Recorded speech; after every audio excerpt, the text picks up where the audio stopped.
Assalamualaikum warahmatullahi wabarakatuh. Selamat pagi Bapak dan Ibu semua.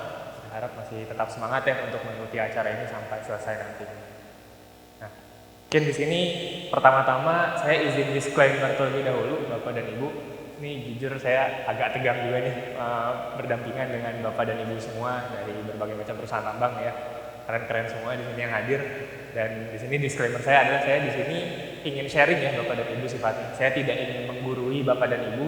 Saya yakin Bapak dan Ibu dari sisi experience dan juga pengalamannya jauh lebih tinggi dan juga lebih banyak pengetahuannya dari saya gitu ya. Saya di sini ingin hanya sharing dari sisi GIS, POV-nya GIS, kira-kira kita bisa memanfaatkan GIS ini seperti apa gitu ya. Yang kalau kita lihat dari sini, secara sederhananya untuk hari ini kita akan bagi menjadi 3 segmen. Jadi mungkin di awal oleh MC sudah disampaikan gitu ya. Yang pertama tadi ada dari Parahadian, ada exploration, kemudian nextnya ada operation atau production, hingga ke bagian akhir ada mine closure atau reclamation dan rehabilitation. Nah, jadi di sini sebelum saya masuk ke inti pembahasan, tadi mungkin di sesinya Pak Ronald juga sempat disinggung ya Bapak dan Ibu terkait dengan ideal GIS roadmap. Nah, ini sifatnya suggestion dari ST Indonesia ya Bapak dan Ibu. Ini tidak harus selalu melulu seperti ini gitu ya bentuknya, bisa kita sesuaikan. Nah, tapi mungkin yang secara idealnya tadi seperti yang sudah dilakukan di Vale Indonesia, ini kita selalu mulai dari database management and standardization di bagian sisi kiri bawah ini ya. Ini tujuannya apa? Tadi mungkin sudah disebutkan juga oleh para hadiah nih, ketika kita ingin melakukan pengembangan solusi, tadi mungkin ada beberapa dashboard yang sudah ditampilkan dari Vale Indonesia, seperti dashboard geologinya tadi ya, itu sangat komprehensif sekali. Nah, ini gunanya dari database management and standardization. Jadi ketika datanya sudah ready, sudah siap semua, untuk pengembangan solusi ke depannya yang beragam ini akan jauh lebih mudah gitu ya. Dan di sini ada, kalau kita lihat ada yang warnanya peach, kuning dan juga putih gitu ya. Di sini adalah yang warna peach ini training, yang warna kuning ini adalah produknya atau GIS-nya ini kita perlu license seperti apa, dan yang warna putih ini adalah kegiatannya atau datanya. Nah, kita langsung masuk ke inti pembahasan Bapak dan Ibu terkait dengan exploration dari sisi GIS ya. Nah, kalau kita lihat di bagian sebelah sini untuk yang workflow-nya ya, kira-kira GIS ini bisa mengcover seperti apa nih, mulai dari tahapan awalnya untuk bagian exploration. Yang pertama, exploration data management. Nah, tadi berbagai macam data seperti para hadiah sudah singgung gitu ya, ada banyak sekali data yang sudah di-manage dengan baik gitu ya di Vale Indonesia. Nah, kemudian di sini dari exploration data management, tentunya kita perlu melakukan pengecekan data ya Bapak dan Ibu ya. Kita nggak bisa langsung serta-merta, oke, udah kita manage, tapi nggak kita cek lagi, nggak kita cross check lagi, nggak kita lakukan quality control. Nah, di sini perannya GIS, kita juga bisa melakukan data engineering ya Bapak dan Ibu. Yang kemudian dari data engineering ini, barulah kita analisis menggunakan ArcGIS. Tadi mungkin salah satu contohnya yang ditampilkan adalah borehole analysis gitu ya, yang ditampilkan dalam dashboard. Nah, kemudian di sini dari desktop analisis yang sudah kita lakukan, kita buat outputnya yang mungkin identiknya selama ini adalah untuk pelaporan berupa peta cetak ataupun digital map gitu ya, dalam bentuk PDF atau JPEG. Nah, tadi yang sudah ditampilkan juga dalam bentuk dashboard ya, lebih interaktifnya, dan juga dalam bentuk web aplikasi. Nah, dari reporting yang sudah kita buat ini sebetulnya bisa kita enhance lagi. Tadi mungkin di awal juga sudah disinggung juga oleh para hadiah yang terkait dengan updating data real time-nya nih, terkait dengan kegiatan di lapangan untuk tim eksplorasi misalkan ya, untuk pelaporan boringnya atau coringnya seperti apa. Di sini bisa memanfaatkan field apps dari ArcGIS. Nah, kita masuk ke pembahasan yang pertama. Di sini untuk supporting various types of data. Jadi berbagai macam data, tadi mungkin lebih detailnya sudah di-list ya oleh para hadiah gitu ya. Ada berbagai macam data di sini kita bisa integratekan ke dalam ArcGIS sebagai platformnya. Nah, di sini kalau Bapak dan Ibu lihat ada satu peta nih ya, geologi regional. Ini bisa kita dengan mudah untuk integratekan ke dalam ArcGIS. Nah, kalau misalkan identiknya dari peta scan ataupun PDF, ini perlu kita digitasi lagi gitu ya kalau versi yang ArcMap gitu ya. Nah, ini dengan mudahnya nanti di ArcGIS Pro kita bisa langsung identify dan juga langsung kita masukkan tanpa harus kita digitize lagi dengan memanfaatkan fitur AI misalkan untuk pengembangannya. Dan juga di sini dari sisi teks ya Bapak dan Ibu, kalau kita lihat di sini ada bacaan ya, dan juga kalau kita cek di sini kita cross check ada lokasinya, poin lokasi ya di sini ya. Nah, di sini kalau saya garis merahin ya, saya lingkar merahi di sini. Dari data teks seperti ini kita juga bisa langsung menspasialkan datanya atau posisinya ada di mana.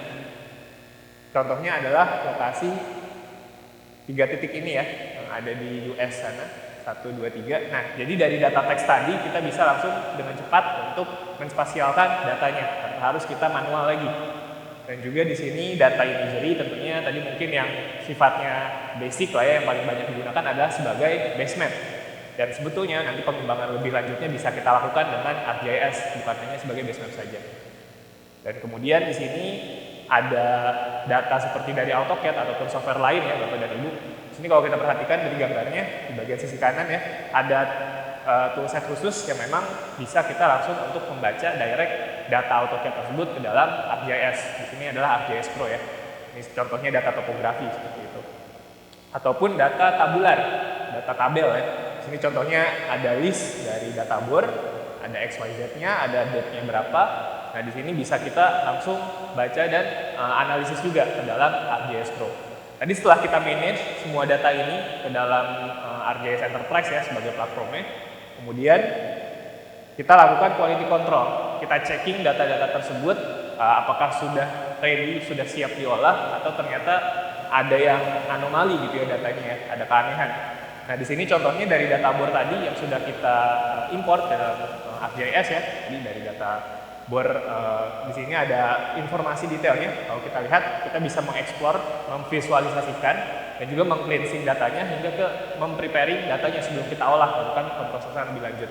Ini kalau kita perhatikan di bagian sisi kiri ada detailing per kolomnya ya. Di sini ada berbagai macam materialnya, SiO2, litologi, alkaline dan lain sebagainya.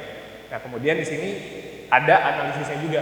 Untuk misalkan yang paling penting adalah ketika kita ingin melakukan proses data, apakah di dalam kolom tersebut masih ada kolom yang nol atau semuanya sudah terisi gitu ya.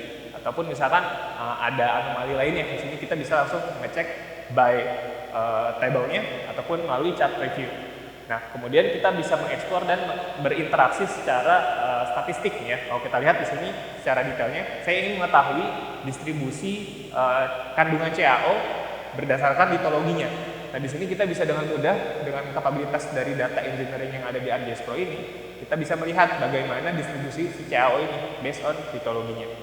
Nah, kemudian dari sini juga untuk hal misalkan seperti tadi kita ingin menambah, ada kebutuhan misalkan field baru nih, kita baru kepikiran, oh iya ada kurang satu field ini nih, ataupun misalkan mengkalkulate fieldnya, kita langsung ingin melakukan perhitungan dalam field dari setiap field ini. Nah, ini kita bisa manfaatkan fitur untuk preparing datanya, untuk cleansing ada, untuk construct ada, integrate juga ada, untuk format pun ada gitu ya. Jadi misalkan terkait dengan lokasinya kah, koordinatnya kah, di sini bisa kita atur dalam bagian format ini.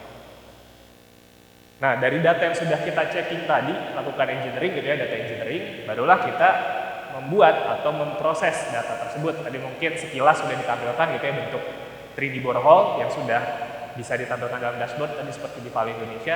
Nah, di sini contohnya tadi dari data bor yang sudah saya checking gitu ya, saya quality control.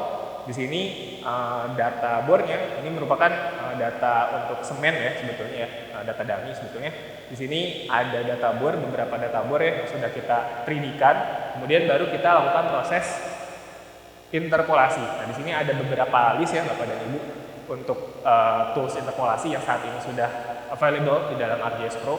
Di sini saya menggunakan empirical Bayesian kriging ya untuk metode interpolasinya antar borehole ini. Nah, sebetulnya ada metode lain yaitu IDW ataupun nearest neighbor untuk yang data 3D ya. Nah, kemudian dari interpolasinya ini baru kita kombinasikan dari 3D geostatistical layer-nya untuk kita jadikan voxel layer ataupun mungkin secara istilah umumnya dikenal seperti blok model ya, yang seperti sudah ditampilkan. Nah, jadi di sini dari data yang sudah kita olah interpolasi dari setiap depth-nya ini bisa kita animasikan juga nih ya, kita play per depth-nya seperti apa, baru kita buat data voxel layer-nya atau blok modelnya. Nah, dari data blok model ini pun, dari data blok model ini pun bisa kita filter ataupun kita isolate gitu ya. Kita hanya ingin melihat yang memang kandungan limestone-nya aja nih, ada di area mana, seluas apa, dan seberapa besar. Nah, jadi kita bisa lebih tahu secara presisinya sebelum kita lakukan penambangan gitu ya. Jadi di sini sudah tergambarkan dengan jelas dengan bantuan dari ArcGIS. Ataupun di sini case lainnya dari saya mengambil dari ST Kanada di sini ya. Ini ada untuk materialnya pertambangan mineral, contohnya emas ya di sini ya. Nah, jadi di sini konsepnya sama sebetulnya. Dari data bornya tadi kita interpolasikan, kemudian kita bedakan per depth-nya seperti apa hasil interpolasinya, baru kita buat voxel layer-nya. Nah, kurang lebih voxel layer seperti ini, baru kita filter atau isolate tadi ya istilahnya untuk mengetahui seberapa besar wilayah si goldnya ini dan juga volumenya gitu ya.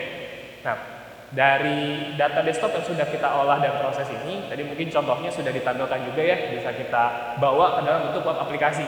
Jadi bisa lebih bunyi, bisa lebih sharingnya lebih mudah gitu ya, khususnya ke tim manajemen ataupun ke BOD gitu ya untuk melakukan monitoringnya. Nah, di sini salah satu contohnya tadi ya dari data semen yang sudah kita olah tadi. Di sini ada titik bor secara 2 dimensinya dan 3 dimensinya. Kemudian bisa kita tampilkan juga untuk data statistiknya ya di sini ya, baik dalam bentuk pie chart ataupun diagram seperti ini dan detail informasinya. Di sini detail informasinya pun berkaitan dengan data lapangan. Misalkan ingin ada updating secara real time-nya nih. Nah, jadi data lapangan yang bisa kita update secara real time-nya terkait dengan detail informasi tersebut, kita bisa memanfaatkan ArcGIS Field Operation. Ini mungkin sudah disebutkan juga, sudah disinggung pemanfaatan dari Survey 123 seperti apa gitu ya. Dan juga ada namanya Field Maps ataupun Quick Capture. Nah, jadi dengan memanfaatkan Field Apps dari Esri ini, kita bisa mengupdate data bor ataupun data drill yang ada di lapangan. Lalu pertanyaannya bagaimana kalau misalkan, tadi kan kita based on bergerak ataupun memproses datanya ini udah ada gitu ya bentukannya ya, dalam bentuk CSV ataupun data cetak, dan sebagainya. Lalu untuk pre-exploration bisa support juga nggak ArcGIS? Jawabannya sangat bisa. Jadi sebelum kita turun ke lapangan, kita pun bisa melakukan analisis terlebih dahulu gitu ya, khususnya untuk tim geologis ataupun tim exploration sebelum turun ke lapangan. Nah, ini contohnya dengan menggunakan data Sentinel-2A. Jadi di sini kita sifatnya membuat prediction analysis atau potential depositnya gitu ya. Kira-kira ada di wilayah mana saja. Jadi nanti bisa lebih terfokus gitu ya untuk tim eksplorasi, langsung data ke wilayah tersebut gitu ya. Mungkin boleh bantu dipercepat aja video.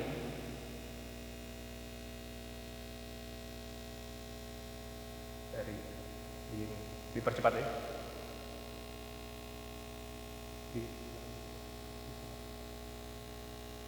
Bisa ya. Oke. Jadi sebetulnya nanti saya mau menampilkan untuk wilayah potensialnya gitu ya. Nanti ketika kita sudah dapatkan si wilayah potensialnya, jadi untuk tim exploration akan jauh lebih mudah ketika mereka ingin turun ke lapangan dan mengambil sampel ataupun bor ataupun drilling seperti itu ya. Nah, jadi di sini sifatnya adalah pre-exploration atau desktop study ya kita menyebutnya. Dan juga dari enhancement-nya tadi misalkan ketika tim exploration sudah tahu nih titik-titik mana saja yang memang atau wilayah mana saja yang memang potensial depositnya tinggi. Baru di sini kita ini ada salah satu contoh lain, maaf. Jadi tadi mungkin data yang saya tampilkan adalah data bor yang sifatnya horizontal atau simple ya, sederhana gitu ya data bornya. Lalu bagaimana dengan data bor yang misalkan ada sudutnya atau kemiringannya? Ini juga bisa kita support di dalam ArcGIS Pro.